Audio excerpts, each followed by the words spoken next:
Today is January 20th of 2022, and a little update on what I decided to do with my water tanks.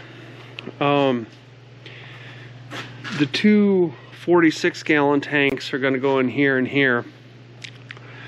And the problem I had was it was just tall enough between the deck beams up there and the sole here for me the way it was. I mean, we're talking, it was just 6 feet 2 inches back here. Now it gets higher as you go forward in the cabins here. And it's a little higher in the back. It's about 6'4" in the aft cabin. But up here it was kind of marginal. And there was really, you know, only one option left anymore, and that was to lower the sole. Well, I discovered that I only had 6 feet 2 inches back here, you know, the day after, or the same day that I ordered the water tanks. And the water tanks were intended to just sit on top of above the floors here. Well, then you need 3/4 inches of plywood shelves underneath here. And then when I put the sole in, this is only probably 1/2 inch. I'm going to need 3/4 of an inch here for the sole. Plus, I'm going to need another 3/4 of an inch under. Oh, for Christ's sake! The cat just jumped on me. What are you doing, cat? Why are you leaping on me? Yeah, that's a better place for you. Don't you think? Huh? No, no, no, no, no, no. You don't need to jump on me.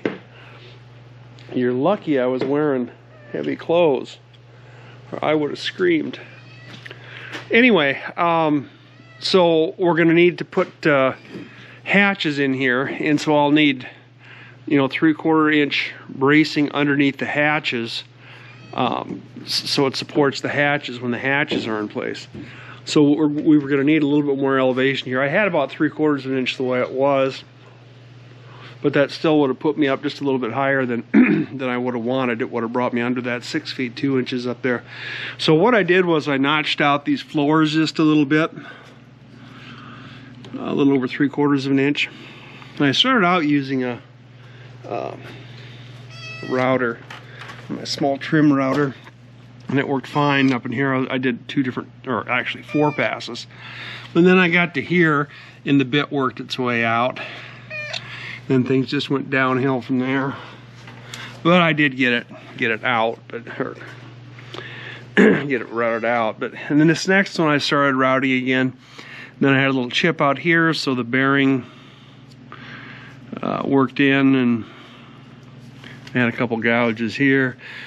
And so the rest of it I just cut out with a saw. I clamped a straight edge on here and tried to cut it out with a saw, which pain in the ass to do either way, but I got it. So anyway, so that drops the tanks down another 3/4 inch plus. That should give me the height I need. And I would have liked to have had a little more height, ceiling height in here. The 6 feet 2 is going to be a great plenty for, well, not a great plenty, but plenty for me. And then, like I said, it gets higher as you get farther forward too. So if somebody does come on the boat that's 6'5" or whatever, they might have to duck a little bit here, but as they move forward they'd be all right. So anyway, those tanks are going to go in here, and I'm putting a couple shelves in here across here, and then a piece of 3/4 inch plywood on top of here. Here's the other board that goes here, and then I've got some supports cut. These here you can see are cut at a little bit of an angle, and they'll go in across here to hold the tank, keep it from shifting this way. And I do have some 2-inch webbing that I was going to put over the tank, but I don't think I'm going to need it because it's going to be close enough to here. It's not going to go anywhere. And the plumbing aspect of things is going to go on the other side. I ordered some sensors, some water level sensors, to go ahead and put in the tanks right away too. That's what these are. Not that I can imagine they'll work very well when the boat's underway, but I suppose when you're sitting anchored somewhere it'll work all right. But here's the shelves, and I went ahead and sealed the edges with epoxy. And I'll probably paint all this before I put it in place for its final install as well. But yeah, that's what we decided to do here. There weren't a whole lot of options. And I don't know, like I said, the plumbing ends will have to be on the one side of the tank, and that'll be over here. And I'll have to put a hatch access to those tanks up here so I can get at that for any servicing. And you know, I don't know what I'm going to do for a gray water tank yet. I could put another one of these 46s in this slot here. But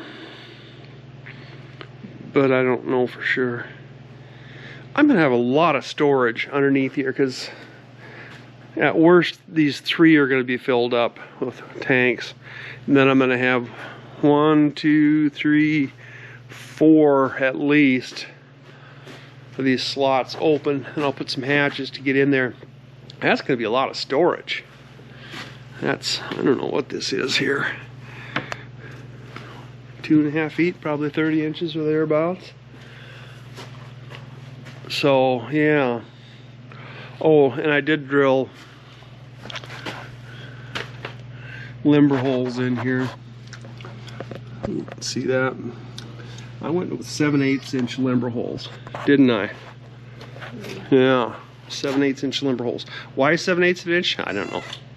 Inch seemed plenty big. 3/4 inch seemed a little small. 7/8 was nice in between number. But anyway, I got the limber holes drilled all the way from, what would this be, station 6 here. So we're going to be drained from 4. 4 is not, because 4 is a crash bulkhead. And that's going to have the chain locker in it. So I'm not exactly sure. Yeah? What do you want? Attention? Is that what you want? You want attention? I don't know if that's the best place for you to go. You really think that's the best idea? Yeah, I think you should stay back there.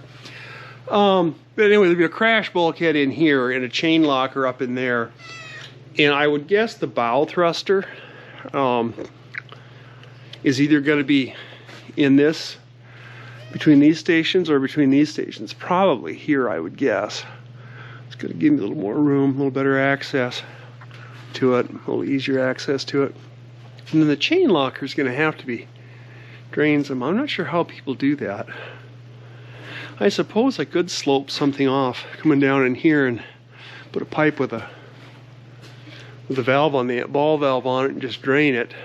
You know, put a whole bucket under there, providing I don't put anything else there or anything else important there. But yeah, I'm gonna have a lot of storage under the floorboards here, or the sole boards, I guess they are.